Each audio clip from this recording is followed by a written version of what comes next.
Assalamualaikum warahmatullahi wabarakatuh. Selamat berjumpa kembali bersama saya Prama Wijaya, guru SMA 10 Muar Jambi yang mengajar mata pelajaran ekonomi.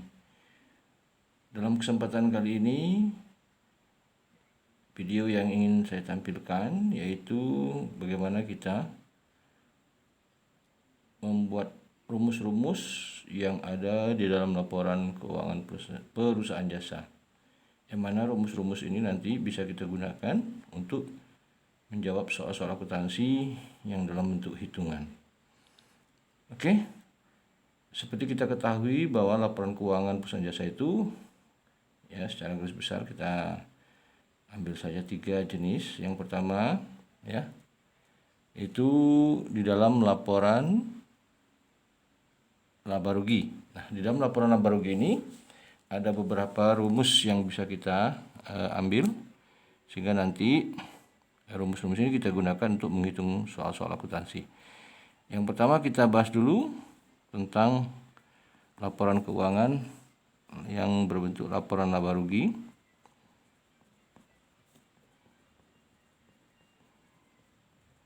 Nah, di dalam laporan laba rugi ini rumus-rumus yang bisa kita ambil apa saja. Yang pertama yaitu ada yang namanya laba bersih, ya. Laba bersih usaha. Jadi rumusnya gimana ini? Yaitu pendapatan usaha, ya, dikurangi dengan beban usaha. Nah, itu ya. Jadi pendapatan usaha itu kalau dalam perusahaan jasa ya misalnya pendapatan jasa, beban-beban usaha itu banyak, ya. Bisa beban perlengkapan dan lain-lain. Yang kemudian yang kedua ada namanya laba bersih di luar usaha. Di luar usaha. Ya, misalnya berarti apa? Pendapatan di luar, ya, di luar usaha, ya, dikurangi dengan beban-beban di luar usaha. Nah, pendapatan di luar usaha itu contohnya apa saja? Yaitu misalnya pendapatan sewa, ya kan? Nah, misalnya nih, pendapatan bunga, yang dikurangi beban luar usaha itu beban bunga, ya kan? Itu. Kemudian beban rupa-rupa, begitu ya, bebannya itu. Jadi itulah dia. Kemudian yang berikutnya, yang C, ada yang namanya laba bersih sebelum pajak. Nah, laba bersih sebelum pajak. Apa itu rumusnya? Yaitu laba bersih usaha, ya, ditambah laba bersih di luar usaha. Nah, ini rumusnya. Nah, tadi laba bersih usaha sudah tahu, kemudian laba bersih luar usaha sudah tahu, ditambahkan dua-duanya itulah laba bersih sebelum pajak. Nah, yang keempat, laba bersih setelah pajak. Berarti, ya, itu laba bersih sebelum pajak, ya, dikurangi dengan pajak penghasilan, PPh badan usaha. Oke, gitu ya. Nah, inilah dia rumus-rumusnya. Nanti kita coba menghitung di dalam soal-soal akuntansi yang nanti akan saya tampilkan. Kemudian di dalam laporan Ada lagi laporan namanya laporan perubahan modal, ya. Nah, di dalam laporan perubahan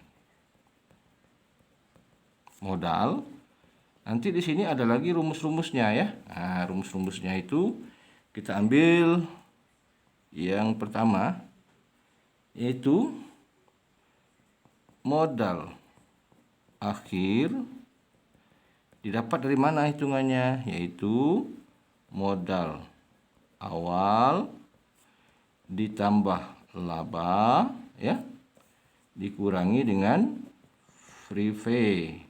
Orang belum bacanya begitu ya. Nah, itulah dia. Kemudian setelah itu apa lagi? Itu kalau kita lihat di dalam rumus ini masih ada lagi rumus pecahannya. Mengapa disebut pecahan? Karena laba ini dapat tadi yaitu pendapatan dikurang dengan beban-beban. Jadi kalau kita pecah lagi rumusnya bisa ya. Jadi kalau kita pecah lagi rumusnya yang B, modal akhir ya sama dengan modal awal ditambah, nah, laba ini kan pecahan dari pendapatan ya dikurang beban, maksudnya ya beban pendapatan. Jadi kalau pendapatannya ada dua, ya dua, pendapatan satu, pendapatan dua, tambahin bebannya jelas banyak, beban satu, beban dua, tambahin saja. Jadi dalam kelompok beban dikurang free pay. Nah, inilah pecahan rumusnya itu. Jadi modal akhir sama dengan modal awal tambah laba kurang free pay. Nah, kalau kita pecah lagi, modal akhir sama dengan modal awal ditambah laba, ini adalah pendapatan dikurang beban kurang free pay. Ini adalah pecahan rumusnya. Kemudian yang berikutnya yang C ya. Kalau kita ingin memecahkan rumus ini, nah misalnya ditanya berapakah pendapatannya. Nah, bagaimana cara memecahkan rumus seperti ini? Di dalam matematika, pendapatan sama dengan begitu kan? Tulisnya begitu, berapakah pendapatannya? Jadi kalau kita ingin ditanyakan pendapatannya berapa? Nah, cara membuat rumus ini sebenarnya bagaimana? Karena pendapatan ini nilainya positif, ya, dia dibiarkan di sebelah kanan tanda sama dengan, artinya dia dibiarkan sini, teman-temannya yang ini dia pindahkan ke sebelah kiri menyeberang. Berarti cara menulisnya pendapatan sama dengan, cara bacanya kan, pendapatan sama dengan, nah, karena dia sama dengan yang kawannya yang dipindahkan, berarti yang ini menunggu dulu, berarti pendapatan sama dengan modal akhir, karena dia modal akhir ini menunggu ya. Modal akhir ini menunggu, kawannya pindah ke mana? Kalau ini positif berpindah ke sebelah menjadi negatif. Ya modal awal, modal akhir ini kan berkurang lah jadi modal akhir awalnya.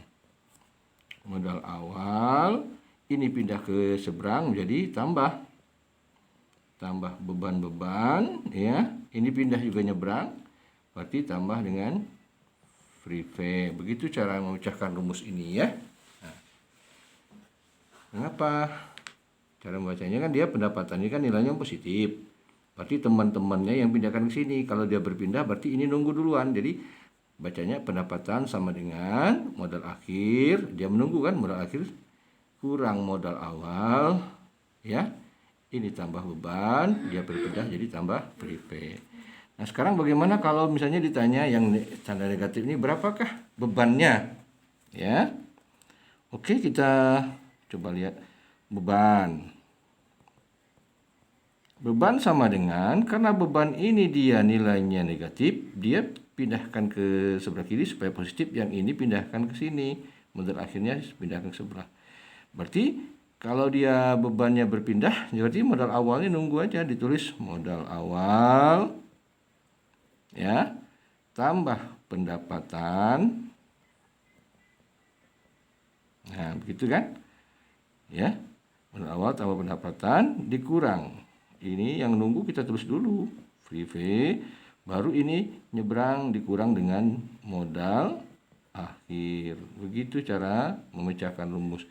Kalau free pay tadi ya sama aja ya. Tuh. privé misalnya ditanya. Privé karena negatif, kalau yang pertama ini ya, nah, ini seperti ini. Kalau rumus yang belum dipecah ya gampang, privé sama dengan modal awal tambah laba dikurang modal akhir. Kalau soal itu dalam berbentuk sudah terinci yang agak lebih banyak lagi, ya begini bentuknya. Ya. Ada pendapatan soalnya, ada beban-beban, apalagi kalau nanti ada soal itu bebannya, beban pendapatan 1, pendapatan 2, beban A, beban B, dan seterusnya begitu ya. Nah, itu ada lagi pecahan rumusnya. Bagaimana cara memecahkan rumusnya? Nah, begini misalnya. Ada lagi rumusnya seperti ini, misalnya rumusnya angka-angka dalam soal itu terlalu banyak ya. Nah, tidak apa-apa, Bapak coba aja satu. Misalnya kalau kita pecah rumusnya menjadi modal akhir. Ini pecahan yang pertama tadi ya. Sama dengan modal awalnya ya tetap. Karena modal itu cuma satu angka, jadi tidak bisa dipecah. Nah, ditambah. Nah, ada lagi pendapatan. Pendapatan 1, nah, pendapatan jasa. Ya. Ada lagi pendapatan 2-nya, pendapatan misalnya pendapatan yang kedua pendapatan bunga misalnya ya. Kemudian ada lagi pendapatan lain-lain lah, ditambahkan saja terus. Nah, dikurang bebannya juga banyak ini, misalnya begini. Misalnya ada beban A ya. Dikurang beban A. Terus lagi dikurang dengan beban B. Ya, beban A itu bisa jadi misalnya beban angkut misalnya ya. Nah, beban B ini bisa macam-macam lah, beban sewa misalnya, ada beban iklan misalnya, dikurang beban yang C, jenisnya ini ya maksudnya ya, beban C misalnya beban gaji misalnya begitu ya. Nah, banyak beban-beban itu, bukan hanya satu. Jadi kalau rumus ini bisa dipecah, pecah lagi, ini bisa seperti ini bentuknya. Nah, itu ya. Berarti ini untuk menghitung laba ini adalah pendapatan 1, pendapatan 2, pendapatan jasa misalnya ditambah dengan pendapatan sewa. Dikurang misalnya beban gaji, beban sewa, beban iklan, dan seterusnya lah bebannya itu sampai tidak tertinggal, tergantung soalnya. Dikurang lagi terakhirnya itu, ya ini privé, itu ya. Nah, kalau ditanya misalnya soalnya, berapakah beban A-nya? Ini misalnya beban A ini beban gaji, ya hitung saja. Beban gaji karena dia negatif, pindahnya ke sini, begitu ya. Nah, ini contohnya. Jadi kalau Bapak ingin misalnya ditanya, yang oke kita pecah lagi rumus misalnya begini. Ditanya beban A nih, misalnya beban gaji ya, maka dia beban A, karena dia negatif nilainya, dia pindahkan ke sini. Nah, ini nanti pindahkan terakhir pindahnya ya. Jadi modal awal tunggu dulu. Modal awal ya. Tambah pendapatan 1 sama tambah lagi pendapatan 2 gitu ya. Pendapatan kedua itu terserah apa pendapatannya. Kemudian dikurang beban B. Kurang lagi beban C. Ya, bebannya cuma sampai C saja lah ya enggak. Maknanya sama. Ini kurang privé. Baru kurang terakhir dikurang dengan modal akhir. Nah, rumus-rumus seperti ini nanti akan saya aplikasikan dalam perhitungan di soal-soal akuntansi ya. Oke, sekarang yang ketiga ada lagi laporan neraca. Dalam laporan neraca itu yang pertama sekali, yang A, dasar daripada neraca itu mengatakan bahwa aktiva itu sama dengan utang ditambah modal. Oke, pecahan rumus ini gimana? Jadi kalau ditanya berapakah utangnya, utang sama dengan, nah kalau dalam matematika kan U sama dengan A-nya nunggu dulu. Atau apa? Ada aktiva ya. U sama dengan A dikurang M. Artinya utang sama dengan aktiva dikurang modal. Nah, kalau ditanya misalnya berapa modalnya, sama seperti tadi. Modal sama dengan, dia nunggu karena positif, tunggu aja sini. Ini pindah ke sini, sama aja. Ya, M sama dengan, ya, dia yang tetap, ini pindah. Berarti A-nya ditulis dulu, aktiva, dikurang dengan utang. Begitu ya. Nah, ya, jadi dalam neraca itu selalu jumlah aktiva lancar dan aktiva tetap jumlahnya akan selalu sama dengan jumlah utang ditambah modal. Nah, mencari U berarti sama dengan U sama dengan A-nya nunggu dikurang M gitu. M sama dengan A-nya nunggu dikurang U gitu ya. Modal sama dengan aktiva dikurang utang. Nah, sekarang yang B. Maaf ya. Tulisannya belum tidak rapi betul. Kita lanjutkan yang aktiva ini terdiri dari adalah aktiva lancar. Nah, A ini kita pecah lagi. Aktiva lancar dan aktiva tetap. Sama dengan U. U ini ada dua, yaitu utang lancar, kita singkat aja UL, ditambah ya. U ada dua juga, yaitu namanya UJP, utang jangka panjang, ditambah modal. Begitu cara memecahkan rumus. Jadi kita urutkan saja. A adalah aktiva. Aktiva ini terdiri dari dua, yaitu aktiva lancar dan aktiva tetap. Sama dengan ya. U terdiri dari dua juga, utang lancar yang untuk jangka pendek sifatnya di bawah 1 tahun seperti utang usaha ya. Utang gaji itu ya, yang pendek-pendek di bawah 1 tahun bayarannya. Ada lagi utang jangka panjang. Jadi U terdiri dari dua, utang lancar dan utang jangka panjang. Utang jangka panjang itu contohnya bank. Utang bank gitu ya, dibayar di atas 1 tahun kita ngelunasinya. Ditambah modal. Modal ini tidak bisa dipecah lagi. Ya.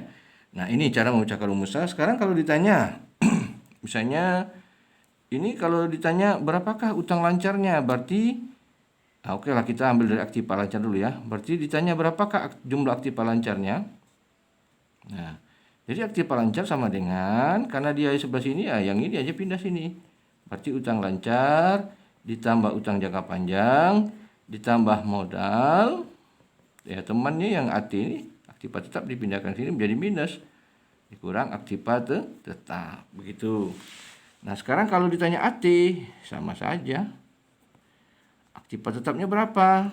Nah, berarti utang lancarnya sudah nunggu, UJP-nya, utang jangka panjangnya nunggu, modalnya nunggu, begini tulis saja dulu, dikurang AL. Itu aktiva lah, lancar. Nah, sekarang kalau ditanya dalam matematika, berapakah utang jangka panjangnya? Gitu. Berarti UJP. Nah, ya siapa yang tahu nih? UJP, utang jangka panjang. Saya singkat saja ya, supaya nanti kalian mudah ya. UJP itu utang jangka panjang. Berarti dia utang jangka panjang karena nilainya positif ya, seperti ini kan ya. Kita ambil yang ini ya. UJP ini kan positif nilainya. Dia tetap aja sini, kawannya dipindahkan ke sebelah.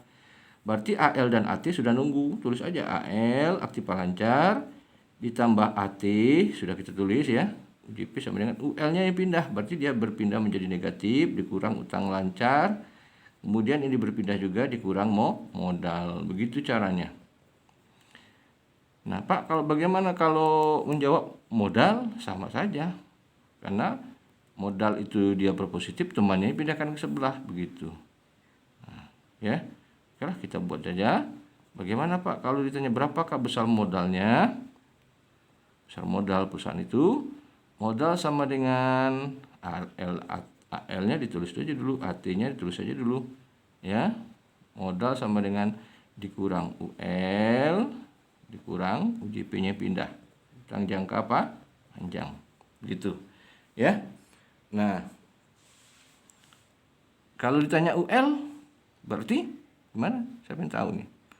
UL, ya dia UL sama dengan, ini nunggu dulu. Ya, UL sama dengan aktiva lancar ditambah aktiva tetap dikurang UJP, utang jangka panjang dikurang dengan modal. Mau dibuat? Boleh. Berarti kalau ditanya utang lancar, ya, sama dengan utang lancar sama dengan aktiva lancar ditambah aktiva tetap ya. Utang lancar gini ya, utang lancar sama dengan aktiva lancar tambah aktiva tetap dikurang UJP, utang jangka panjang, dikurang dengan modal. Begitu caranya. Nah, ini sudah termasuk lengkap. Nanti kalian silakan olah sendiri rumus-rumus ini. Nanti kita coba untuk menerapkannya di dalam soal-soal hitungan akuntansi, ya. Nah, ini ada soal akuntansi, soal UN, Bun, soal-soal ujian semester dan lain-lain. Nanti kita aplikasikan di dalam perhitungannya. Mungkin untuk sesi kali ini ya mengenai rumus-rumus dalam laporan keuangan cukup sampai sini. Namun sebelumnya ingin Bapak jelaskan dikit, ya lupa Bapak tadi ya. Satu, nah ini ada aktiva ya. Aktiva sama dengan aktiva lancar tambah aktiva tetap. Kalau aktiva lancar itu contohnya apa? Kas, piutang, perlengkapan ya yang dibayar di muka itu aktiva lancar. Termasuk dalamnya OSL tagih ya. Kemudian aktiva tetap ini terdiri dari beberapa aktiva tetap. Contoh misalnya peralatan ya, kedua mesin. Nah, di dalam yang menghitung aktiva tetap, dia selalu misalnya begini. Peralatan dikurangkan dulu dengan akumulasi penyusutan peralatan. Berarti nilai bersihnya yang kita hitung ya. Misalnya peralatan 10 juta, akumulasi penyusutan peralatannya 1 juta, berarti yang dihitung nilai aktiva tetap untuk peralatan itu adalah 9 jutanya ya.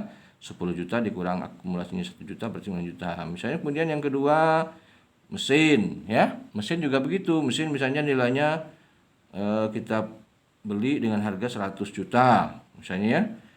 Kemudian ada akumulasi penyusutan misalnya 10 juta. Berarti nilai mesin itu jangan dihitung 100 juta lagi kalau ingin ditambahkan. Berarti nilainya tinggal 100 juta dikurang 10 juta tinggal 90 juta. Kendaraan juga begitu, gedung juga begitu kecuali tanah. Tanah tidak ada penyusutannya ya. Jadi aktiva lancar contohnya kas, piutang, perlengkapan yang dibayar di muka ya, OSL tagih. Nah, kemudian yang ini aktiva tetap terdiri dari misalnya 3 aktiva tetap. Pertamanya peralatan, hitung nilai bersihnya.